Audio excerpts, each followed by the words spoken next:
Bom dia, estamos dando início à nossa escola dominical desse domingo.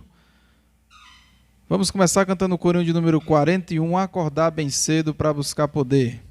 Corinho de número 41, que nesse momento você possa estar se concentrando aí na sua casa, onde você estiver, para estar cultuando a Deus juntamente conosco. Corinho de número 41, Acordar Bem Cedo.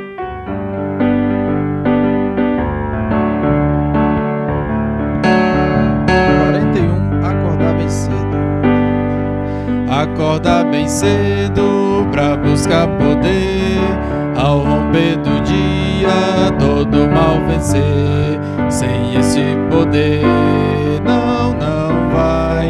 Os dias são de trevas, sem poder o crente cai. O poder das trevas vem de todo lado, procurando os crentes que são descuidados. Sem este poder não vai. Os dias são de trevas, sem poder o crente cai. Muito bem, Corinho 131, eu creio que tudo é possível. Corinho de número 131, eu creio.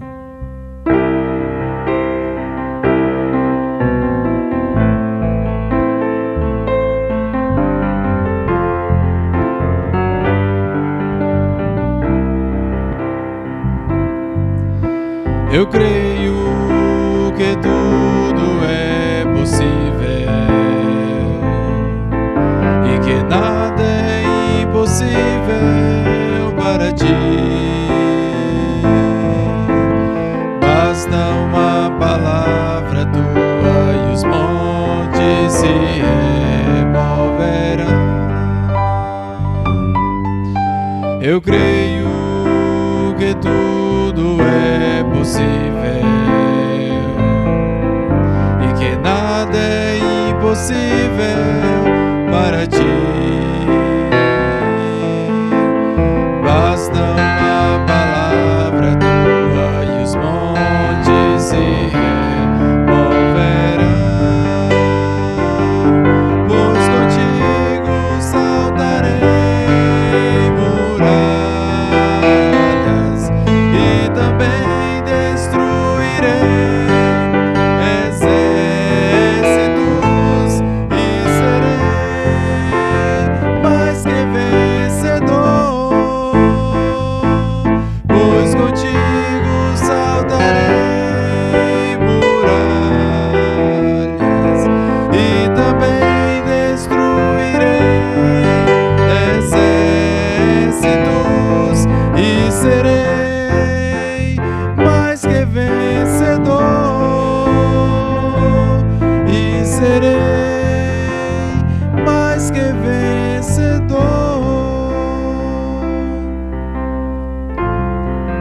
Muito bem, convido os irmãos a abrirem suas Bíblias para o livro de Jeremias, capítulo 7.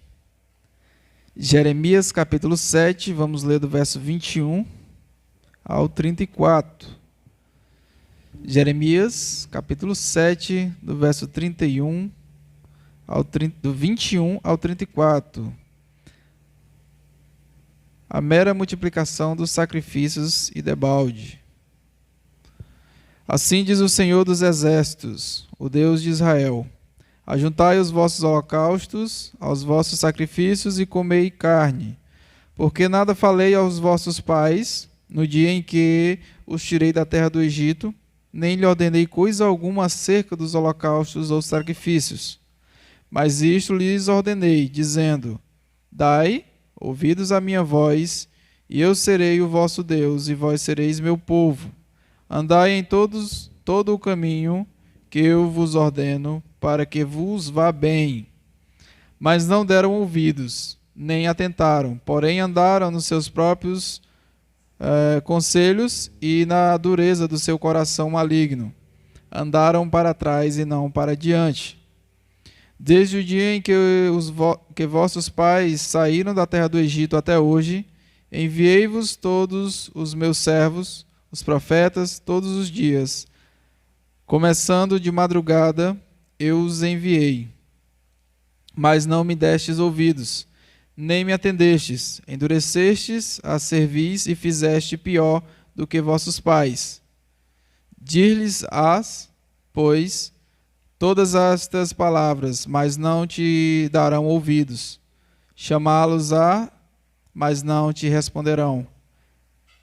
Diz-lhes-ás, esta é a nação que não atende à voz do Senhor, seu Deus, e não aceita a disciplina. Já pereceu, a verdade foi eliminada da sua boca. Judá rejeitada por Deus. Corta os teus cabelos consagrados, ó Jerusalém, e põe-te a prantear sobre os altos desnudos, porque já o Senhor rejeitou e desamparou a geração, objeto do seu furor. Porque os filhos de Judá fizeram o que era mal perante mim, diz o Senhor. Puseram os seus ídolos abomináveis na casa que se chama pelo meu nome, para a contaminarem. Edificaram os altos de Tofete, que está no vale do filho de Rimon, para queimarem os seus filhos e as suas filhas, o que nunca ordenei, nem me passou pela mente.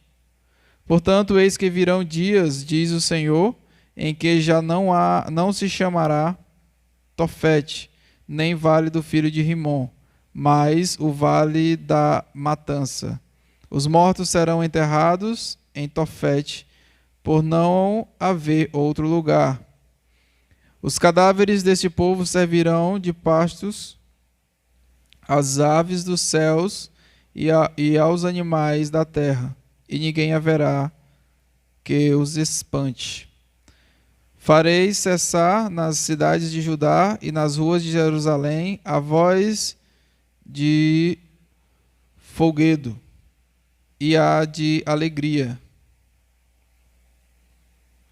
a voz de noivo e a da noiva, porque a terra se tornará em desolação. Amém. Vamos louvar ao nosso Deus, agora com o hino de número 9, Santo, Santo, Santo, 249 no cantor cristão. Do cantor de coro, 249, 9 no cantor cristão, Santo, Santo, Santo, Deus onipotente. Vamos cantar duas estrofes, a primeira e a última.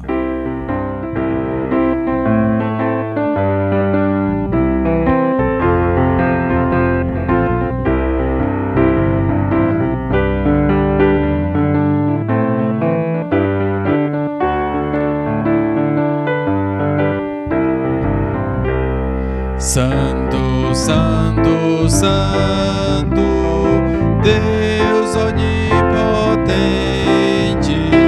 cedo de manhã cantaremos teu louvor.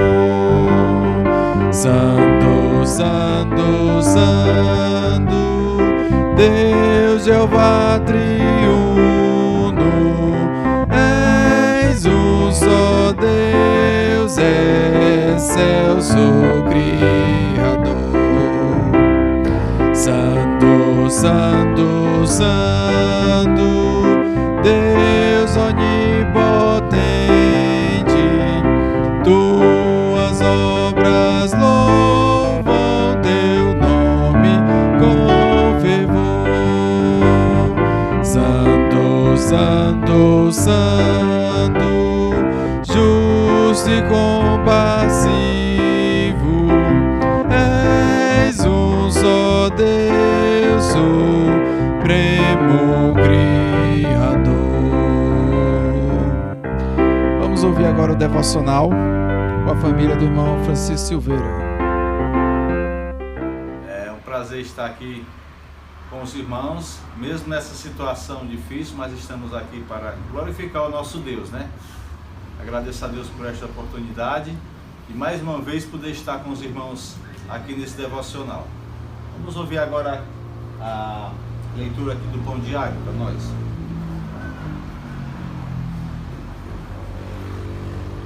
tema da leitura é Através da Cruz. E a leitura na Bíblia, segundo os Coríntios 4, 8 a 18. Versículo-chave, Romanos 8 e 39. Nada jamais poderá nos separar do amor de Deus, revelado em Cristo Jesus, nosso Senhor. Segundo Coríntios 4, 8 a 18.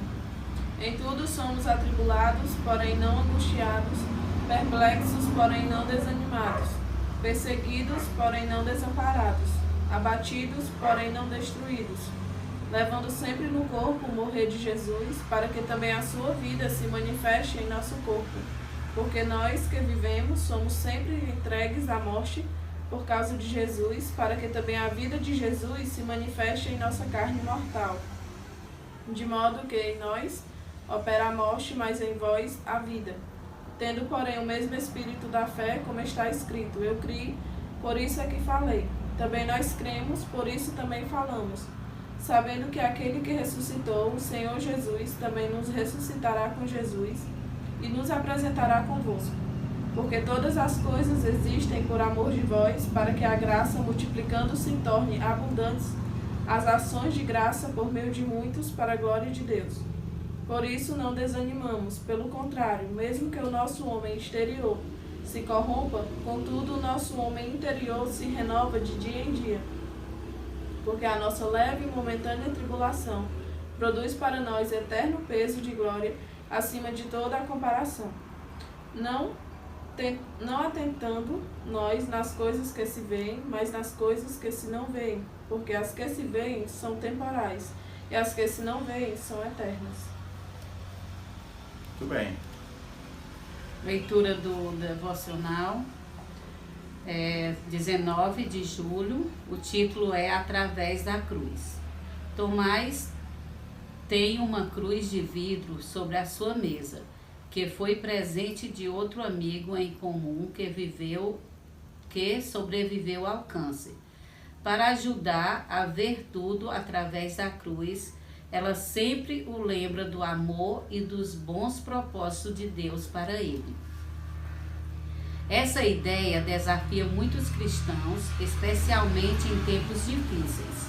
É bem mais fácil focarmos em nossos problemas do que no amor de Deus. O modo de viver do apóstolo Paulo, com certeza, foi exemplo de como viver sobre a visão da cruz. Em momentos de sofrimento, ele se autodescreveu: somos perseguidos, mas não abandonados. Somos derrubados, mas não destruídos. Paulo acreditava que em tempos difíceis, Deus age para produzir para nós uma glória que pesa mais que todas as angústias e durará para sempre. Portanto, não olhamos para aquilo que agora podemos ver, em vez disso, fixamos os olhos naquilo que não se pode ver. Atentar naquilo que não se pode ver não significa minimizar os problemas. O comentarista Paulo explica: a confiança deve basear-se na certeza dos propósitos de Deus para nós. Por outro lado, há o reconhecimento de que gememos com a esperança mesclada com a dor. Jesus deu a sua vida por nós com amor profundo e sacrificial. Vemos amor e fidelidade ao olharmos a vida através da cruz e cresce a nossa confiança nele. Pai, ensina-nos que és, aumenta a nossa confiança em Ti, enchendo nossa mente com a Tua visão. Olhe tudo sobre a perspectiva da cruz. Olhe tudo sobre a perspectiva da cruz. Muito bem, muito obrigado. Eu gostaria de cantar um corinho com os irmãos, um corinho bem conhecido que eu gosto muito. Quem tem Jesus tem tudo, quem não tem, não tem nada. Quem tem Jesus tem tudo, quem não tem, não tem nada. Mas quem tem Jesus Cristo, no céu já tem morada. Quem ama este mundo, lá lá no céu não tem nada. Quem ama Jesus Cristo, no céu já tem morada. No céu há um tesouro que Jesus tem pra dar a quem deixar o mundo e a Ele se entregar. Quem ama este mundo, lá no céu não tem nada. Quem ama Jesus Cristo, no céu já tem morada. Quem é as pessoas que nós vamos orar hoje? Hoje é 19? É a Dona Neuma, Pedro Henrique e Dona Moça. Essas são as pessoas que nós vamos orar hoje. Vamos terminar com a oração. Grandioso Deus e Pai, na Tua presença te agradeço por esta oportunidade que o Senhor nos dá de compartilhar também com as famílias, juntos como igreja, ó Deus, nesse tempo tão difícil que nós nunca tínhamos passado por isso, ó Deus. Eu acredito que o mundo inteiro não tinha passado por essa pandemia mundial e tudo o que aconteceu, mas nós estamos satisfeitos, ó Deus, que estamos aqui, estamos vencendo. Certamente a medicina vai encontrar um medicamento para que isso seja resolvido. Ó Pai, confiamos em Ti, na Tua presença conosco, sobre cada família da igreja, sobre cada irmão, sobre os pastores da nossa igreja, as famílias, que o Senhor esteja abençoando. Também te peço, meu Deus, para a Neuma, Pedro Henrique, que o Senhor esteja abençoando eles, a Neuma ensinar seu filho a andar nos caminhos do Senhor. Sei que a tarefa não é fácil, mas que ela possa continuar, ó Deus, trabalhando, não desistir, muito pelo contrário. Também te peço, meu Deus, para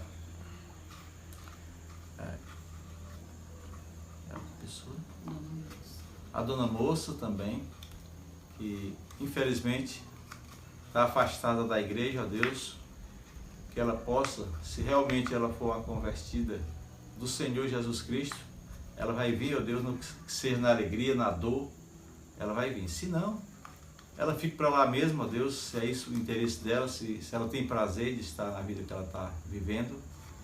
Mas nós te pedimos, meu Deus, que o Senhor oriente ela, toque no coração dela. Também te peço para todo esse dia, que o Senhor nos abençoe, no tempo que vamos passar juntos, visitar outras pessoas, como o dia do Senhor, que seja um domingo abençoado, Deus. Te peço perdão pelos nossos pecados, pelas nossas ofensas a Ti, ó Deus, mas atitude muitas vezes. E só o Senhor tem o poder de nos perdoar. Te agradeço por tudo isso, por esta oportunidade, mais uma vez. No nome do Senhor Jesus Cristo. Amém. Muito bem, irmãos, vamos cantar agora o corinho 153, Alto Preço. Corinho de número 153.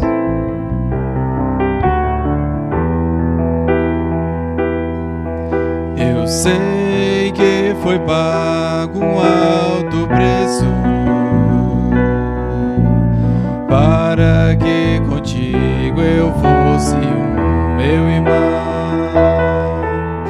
Quando Jesus derramou sua vida, Ele pensava em ti, Ele pensava em mim, pensava em nós. Eu sei que foi pago um alto preço para que contigo eu fosse um meu irmão. Quando Jesus derramou sua vida, Ele pensava em ti, Ele pensava em mim, pensava em nós, e nos via redimidos no seu sangue, lutando um bom combate do Senhor, lado a lado trabalhando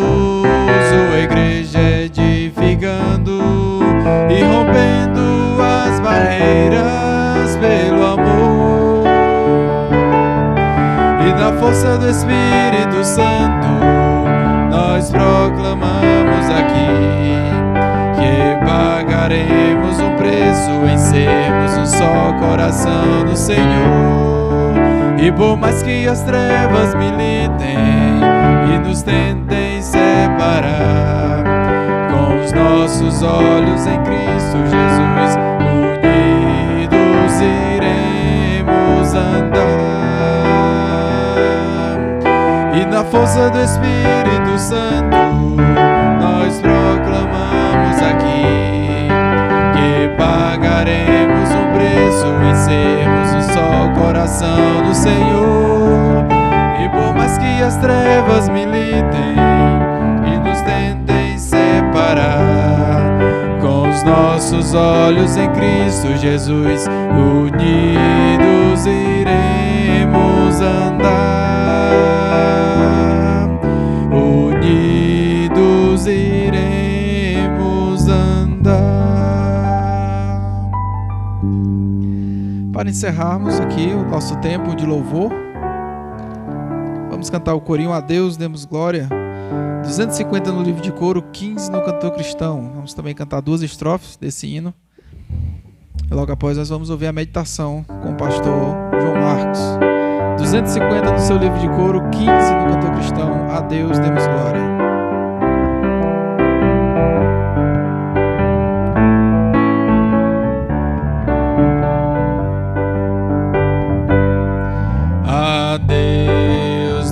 Glória com grande fervor, seu Filho bendito por nós todos deu.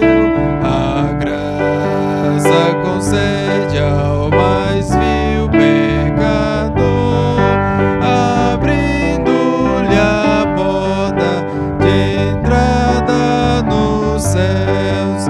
Exultai, exultai, vinde todos louvar a Jesus Salvador, a Jesus Redentor. A Deus demos glória, porquanto do céu seu Filho bendito por nós todos deu. A crer nos convida, tal rasgo de amor nos merecimentos do Filho de Deus. E quem, pois, confia no seu Salvador, vai vê-lo sentado na glória dos céus. Exultai, exultai, vinde todos louvar a Jesus Salvador, a Jesus Redentor. A Deus demos glória, porquanto do céu seu Filho bendito por nós todos deu. Muito bem, agradecer aqui a participação do Natan, do Bruno, dos instrumentos. Vamos ficar agora com a meditação com o pastor João Marcos. Um bom dia a todos. Bom dia, meus irmãos. Pela graça do Senhor, estamos mais uma vez cultuando Ele, mesmo que desta forma. Os irmãos, cada um na sua casa, mas a igreja do Senhor Jesus Cristo está a louvá-lo, a cultuá-lo, a engrandecer o seu nome. Vamos dar continuidade aos nossos estudos sobre julgamento.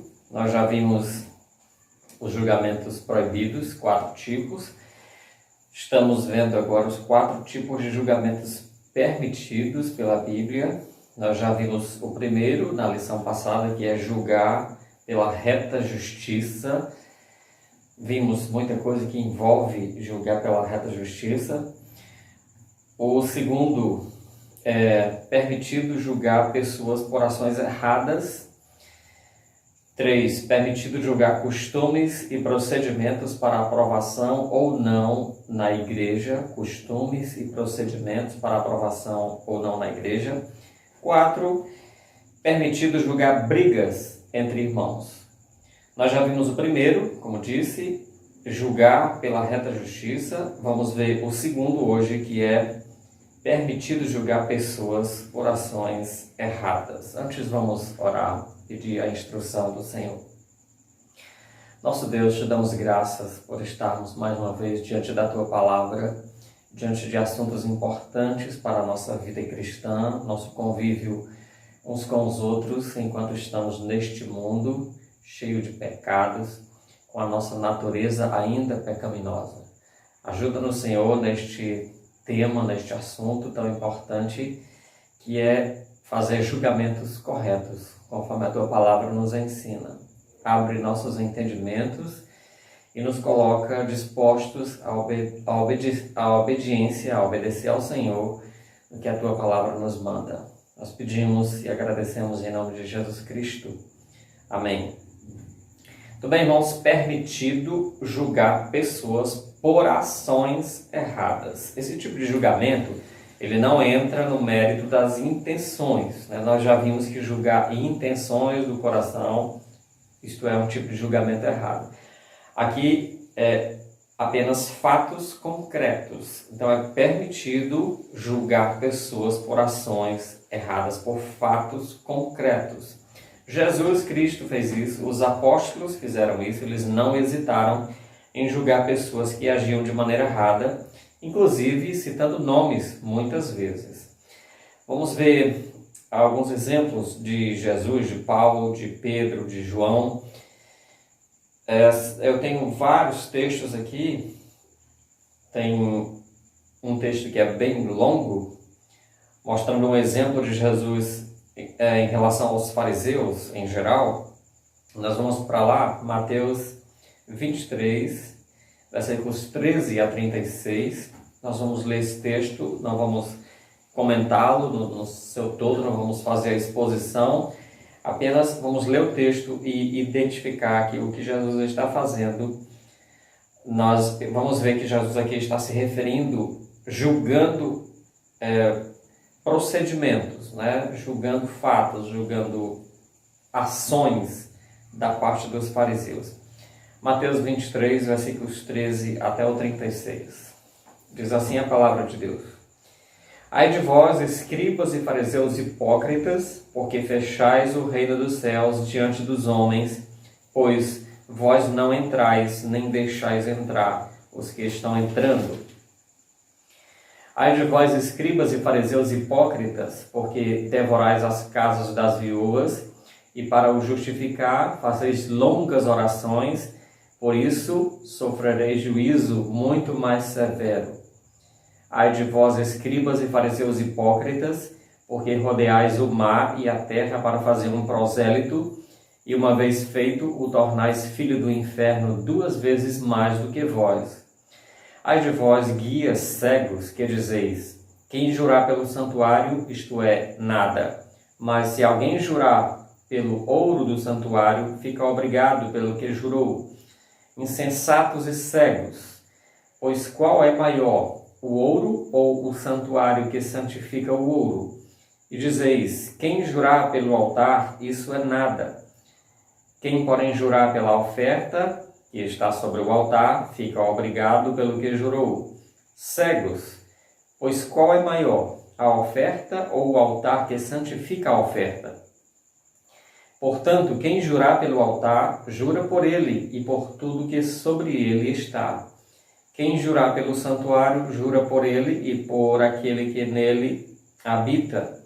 E quem jurar pelo céu, jura pelo trono de Deus e por aquele que no trono está assentado. Ai de vós, escribas e fariseus hipócritas, porque dais o dízimo da hortelã, do endro e do cominho, e tendes negligenciado os preceitos mais importantes da lei, a justiça, a misericórdia e a fé. Deveis, porém, fazer estas coisas sem omitir aquelas. Guias cegos, que coais o mosquito e engolis o camelo.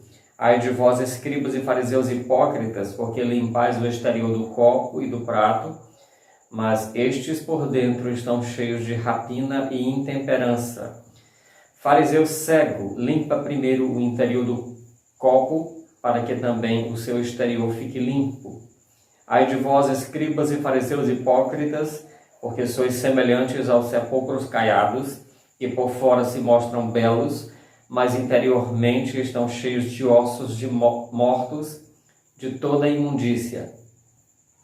Assim também vós, exteriormente pareceis justos aos homens, mas por dentro estáis cheios de hipocrisia e de iniquidade. Ai de vós, escribas e fariseus hipócritas, porque edificais os sepulcros dos profetas, adornais os túmulos dos justos, e dizei: se tivéssemos vivido nos dias de nossos pais, não teríamos sido seus cúmplices no sangue dos profetas. Assim, contra vós mesmos testificais que sois filhos dos que mataram os profetas. Enchei vós, pois, a medida dos vossos pais. Serpentes, raça de víboras, como escapareis da condenação do inferno? Por isso, eis que eu vos envio profetas sábios e escribas. A uns matareis e crucificareis, a outros açoitareis nas vossas sinagogas e perseguireis de cidade em cidade, para que sobre vós recaia todo o sangue justo derramado sobre a terra, desde o sangue do justo Abel até ao sangue de Zacarias, filho de Baraquias, a quem mataste entre o santuário e o altar. Em verdade vos digo que todas estas coisas hão de vir sobre a presente geração. Então, irmãos, aqui é um texto longo, como nós vimos. Jesus fazendo um julgamento em cima dos fariseus, os fariseus em geral, e ele se refere aqui aos procedimentos dos fariseus. Eles, por exemplo, atrapalhavam a salvação das pessoas, eles juravam de forma errada, eles negligenciavam preceitos importantes da lei. Por fora era uma coisa e por dentro eles eram outra coisa. E finalmente eles perseguiam os fiéis. Então Jesus listou aqui várias coisas, vários procedimentos visíveis, concretos dos fariseus e os julgou por isso. Vamos para o exemplo de Paulo. O apóstolo Paulo, lá em 2 Timóteo, capítulo 4, versículo 10. 2 Timóteo 4 e 10.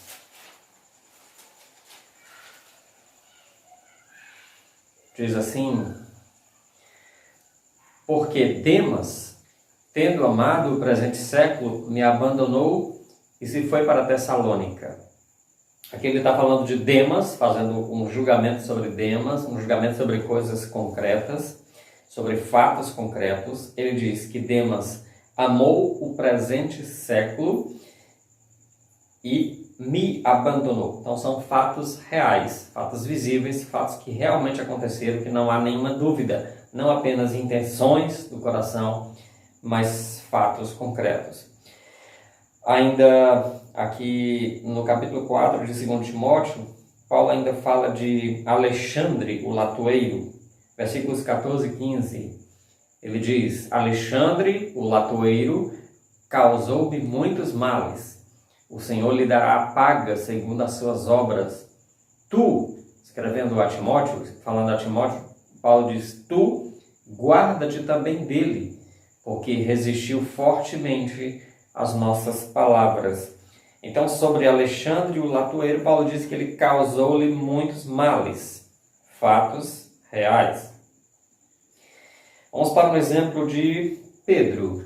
Segunda Epístola de Pedro, capítulo 2. 2 Pedro 2, capítulo 2, versículos 12 a 19. Veja que eu estou apenas lendo essas passagens, não estou fazendo exposição, comentando elas, apenas mostrando exemplos de julgamentos que são feitos em cima de fatos reais, fatos concretos. primeiramente por Jesus, como nós vimos em relação aos fariseus. Em segundo lugar, Paulo fez um julgamento aqui, por exemplo, sobre Demas e sobre Alexandre o Latueiro. Neste caso aqui, embora não cite nenhum nome, Pedro também fala de procedimentos. Vejamos, 2 Pedro 2, 12 a 19.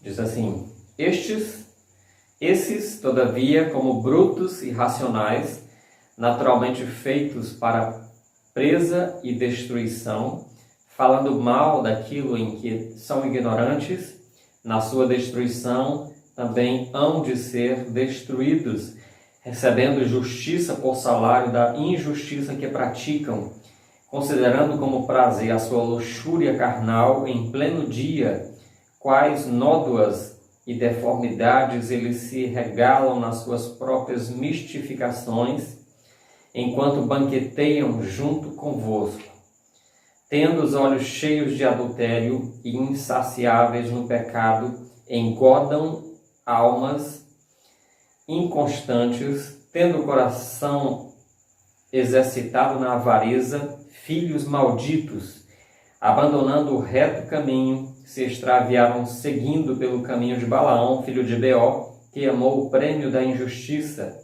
recebeu, porém, castigo da sua transgressão, a saber, um mudo animal de carga, falando com voz humana, refreou a insensatez do profeta. Estes tais são como fontes sem água, como névoas impelidas por temporal.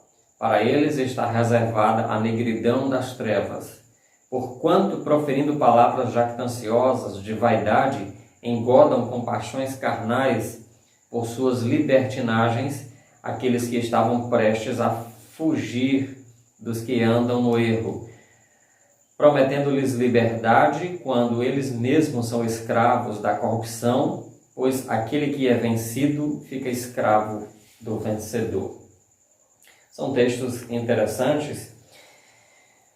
E aqui, novamente, nós vemos um exemplo de Pedro falando de procedimentos.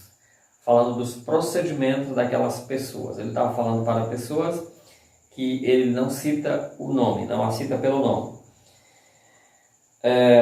João, um exemplo do apóstolo João. Vamos para a terceira carta de João, versículos 9 e 10. Aqui ele cita um nome.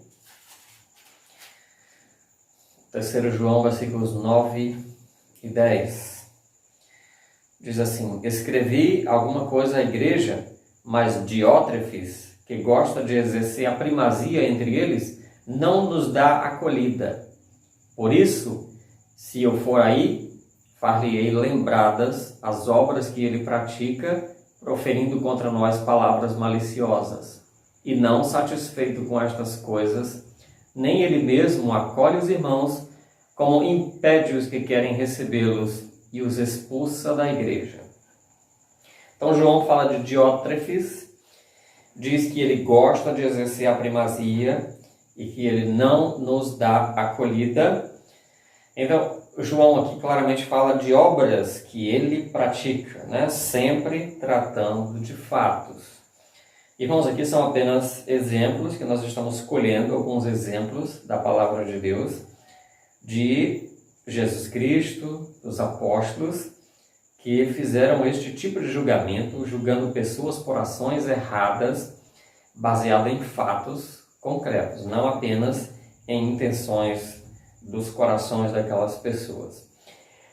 Então, irmãos, tomando esses casos como modelo, qualquer um de nós, crentes no Senhor Jesus Cristo, qualquer um de nós temos o apoio bíblico para chegar diante de alguém que fez algo de errado e dizer diretamente para ele: você está errado.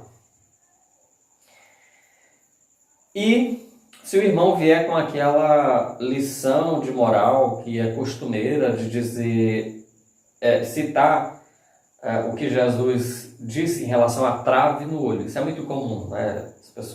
Muitas pessoas lançam mão desse texto dessas palavras que Jesus disse para afirmar que os crentes não devem julgar ninguém. Jamais os crentes devem julgar ninguém, porque Jesus Cristo disse isso, que é primeiro tirar a trave que está no teu olho. Irmãos, a trave no olho é um juízo hipócrita. A pessoa que vai julgar o outro com uma trave no olho, ela está fazendo um juízo hipócrita. Um juízo hipócrita é um juízo imprudente. A pessoa não está vendo. Significa que a pessoa está fazendo um juízo sem enxergar direito, porque na verdade ele tem uma trave no olho dele, um pecado grande que o cega, que o impede de ver corretamente. Então aquilo é um apelo de Jesus contra a hipocrisia. Para que um julgamento seja feito, a pessoa precisa estar enxergando bem. Não é o caso aqui, não se aplica aqui. Portanto, se o irmão vier lhe dar a lição de moral, citando Jesus na questão da trave no olho, dizendo que você também é pecador e etc., não aceite. Não aceite, reconheça que é pecador, sim, todos nós somos pecadores, mas que não é isso que caracteriza uma trave no olho, não se aplica a este caso, que você está realmente vendo claramente que aquele irmão está errado, né? E, claro, você vai se colocar à disposição para ajudá-lo, o seu objetivo é ajudá-lo, o seu objetivo é conduzir o irmão ao arrependimento e à restauração, e também deixar muito claro que se no dia que você tiver algo, um cisco no olho, ele também pode vir falar com você para tentar lhe corrigir, né? Para falar com você e lhe resgatar também do seu erro, né?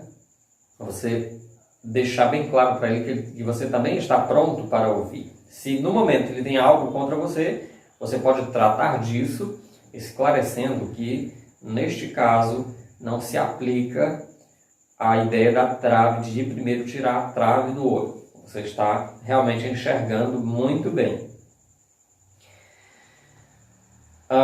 Uma pergunta.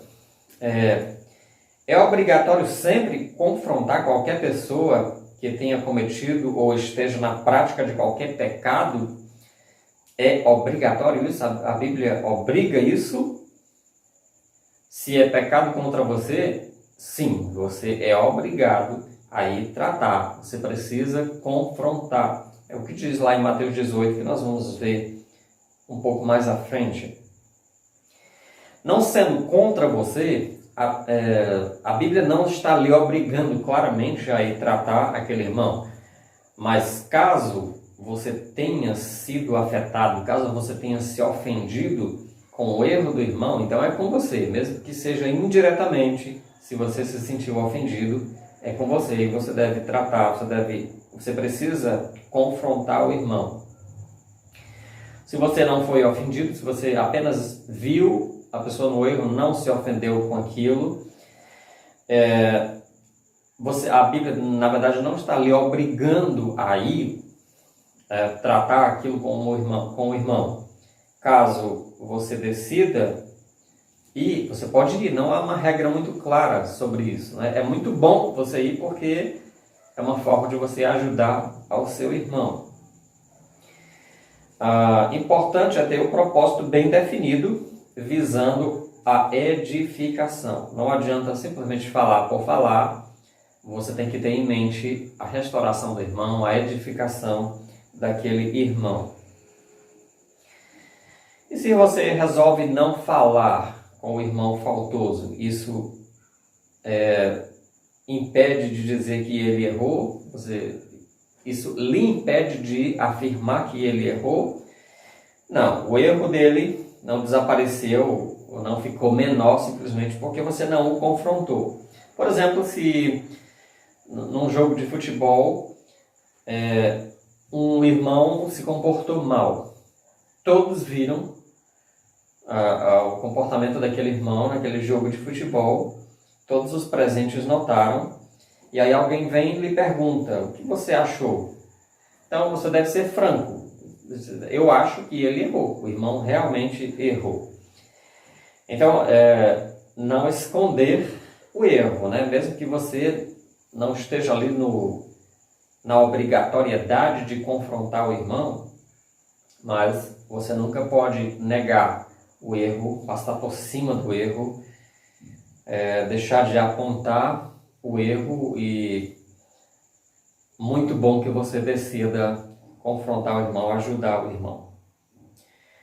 Prosseguindo, até agora nós vimos exemplos de pessoas avaliando pessoas, né? Pessoas julgando e condenando pessoas. A Bíblia também estabelece procedimentos para a igreja no geral, né? A igreja em termos coletivos. A palavra de Deus também estabelece procedimentos de como a igreja deve julgar e condenar em termos coletivos. Então vamos para algumas referências, alguns exemplos. 1 Timóteo, capítulo 5. 1 Timóteo 5, versículo 20.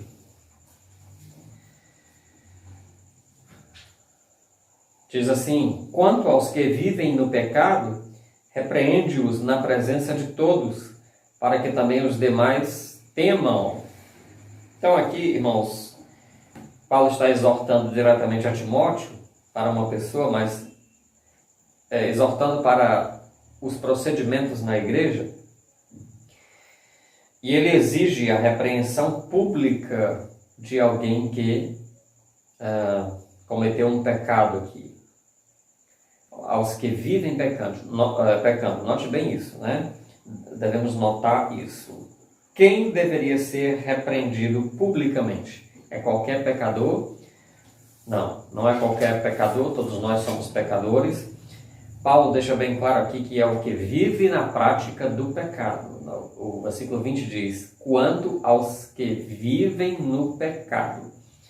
Uma prática constante, a pessoa fica repetindo aquilo, não se arrepende, não muda. Então aqui a orientação é para a igreja: repreende-os na presença de todos, para que os demais temam. Então note aqui a repreensão pública. Essa repreensão pública é uma forma de pena após a pessoa ser julgada. Talvez aquele irmão já passou por algum processo, né, em que foram falar com ele, foi exortado sobre o seu pecado e resolveu continuar com o pecado. Então aqui a ideia é como uma forma de pena, uma repreensão pública. A pena pode ser maior do que apenas uma condenação verbal. Nós vamos ver isso em 2 Tessalonicenses 3, 14 e 15. 2 Tessalonicenses 3, 14 e 15.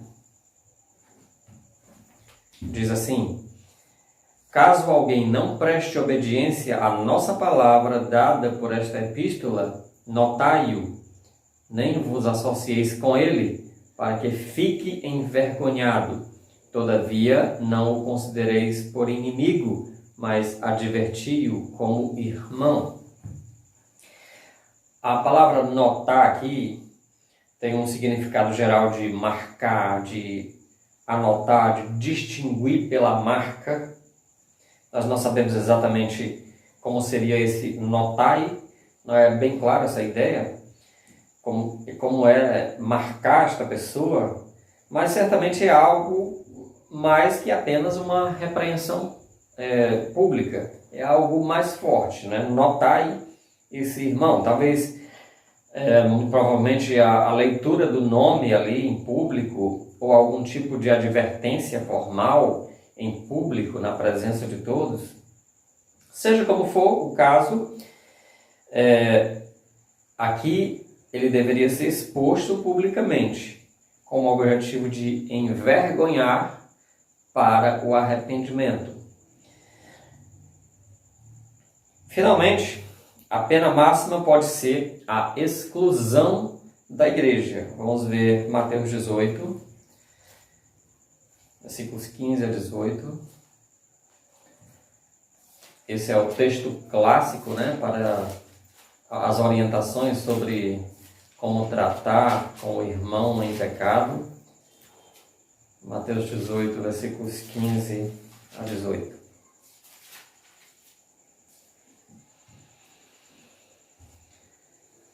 Se teu irmão pecar contra ti, vai arguí-lo entre ti e ele só. Se ele te ouvir, ganhaste a teu irmão. Se, porém, não te ouvir, toma ainda contigo uma ou duas pessoas, para que pelo depoimento de 2 ou 3 testemunhas, toda a palavra se estabeleça. E se ele não os atender, dize-o à igreja. E se recusar ouvir também a igreja, considera-o como gentio e publicano. Em verdade vos digo que tudo que ligares na terra terá sido ligado nos céus, e tudo que desligardes na terra terá sido desligado nos céus. Então, o membro da igreja é parte integrante do corpo. Ele faz parte do corpo de Cristo, né? E fazendo parte do corpo da igreja, as suas atitudes e procedimentos eles precisam ser tais que dignifiquem o nome da igreja e o nome de Cristo, que é o cabeça da igreja. Quando ocorre o contrário, o membro ele é interpelado pela liderança da igreja visando resolver o problema. No caso aqui, fica bem claro os passos, não é? Se teu irmão pecar contra ti, vai arguir entre ti e ele só. Primeiro passo. O irmão não te ouviu, você convida 2 ou 3 testemunhas e vai lá com esses 3 irmãos, 2 ou 3 irmãos, conversar com aquele irmão, tentar restaurá-lo. Esse é o segundo passo. Caso ele não ouça, continue rebelde, então agora chegou o momento da igreja tomar as providências. Né? O versículo 17 diz, se ele não os atender, dize-o à igreja. Então a igreja vai interpelar aquele irmão, a liderança da igreja vai resolver o caso, e isso aqui não é uma coisa tão simples, só como está descrito aqui, envolve muitas coisas, envolve mais tempo, envolve o caso de toda a igreja se envolver nesse procedimento de restauração do irmão. E seja como for, se for o caso do irmão continuar rebelde, mesmo depois desse terceiro passo, em que a igreja toda se empenha em tentar restaurar o irmão da sua rebeldia, do seu pecado, se for o caso dele continuar rebelde, então chegar ao ponto de ter uma sessão na igreja onde a pessoa será julgada e caso não se arrependa, ele será excluído. Considera-o como gentio e publicano, ou seja, considera-o como um descrente. Né? Não é que você vai deixar de amá-lo, deixar de orar por ele, deixar de falar com ele, mas você vai ter com ele um relacionamento como você tem com um descrente. Não que você vá ser inimigo, você pode continuar sendo amigo, mas em um relacionamento como o que você tem com os descrentes. Outra passagem, 1 Coríntios 5, uma passagem bem forte, 1 Coríntios 5, versículos 1 a 5, depois dos versículos 12 a 13. Como eu disse para os irmãos, são muitas referências, mas nós estamos apenas mencionando, lendo para mencionar os exemplos, né? Nós estamos fazendo a exposição detalhada de cada uma delas. 1 Coríntios 5, primeiramente versículos 1 a 5, depois versículos 12 a 13, diz assim: geralmente se ouve que há entre vós imoralidade, e imoralidade tal como nem mesmo entre os gentios, isto é, haver quem se atreva a possuir a mulher do seu próprio pai. E contudo andais vós ensoberbecidos, e não chegastes a lamentar, para que fosse tirado do vosso meio quem tamanho ultraje praticou. Eu, na verdade, ainda que ausente em pessoa, mas presente em espírito, já sentenciei como se estivesse presente, que o autor de tal infâmia seja, em nome do Senhor Jesus, reunidos vós e o meu espírito, com o poder de Jesus nosso Senhor, entregue a Satanás para a destruição da carne, a fim de que o espírito seja salvo no dia do Senhor Jesus. Versículos 12 e 13. Pois com que direito haveria eu de julgar os de fora? Não julgais vós os de dentro? Os de fora, porém, Deus os julgará. Expulsai, pois, de entre vós o malfeitor. Desculpe. Expulsai, pois, de entre vós o malfeitor. Como eu disse, é um texto bem forte. Paulo usa palavras bem fortes aqui para se referir a um problema bem sério, bem crônico, vários problemas que existiam ali na igreja de Corinto. Então, 3 observações aqui. Primeiramente, Paulo julgou a ação do homem e decretou o que deveria ser feito. Aquele homem estava cometendo imoralidade, e dentro da igreja, e cometendo imoralidade. Então, Paulo decretou o que deveria ser feito: expulso e entregue a Satanás. Como é que é isso? Uma cerimônia de expulsão e de entrega àquele irmão a Satanás? Não. O simples ato de expulsá-lo, de isolar ele da comunhão. Isso vai expor aquele indivíduo à ação de Satanás, às tentações. Ele vai ser excluído do convívio da igreja, do convívio dos irmãos, e vai estar exposto à ação de Satanás, às tentações, quedas, sofrimentos, doenças, enfim.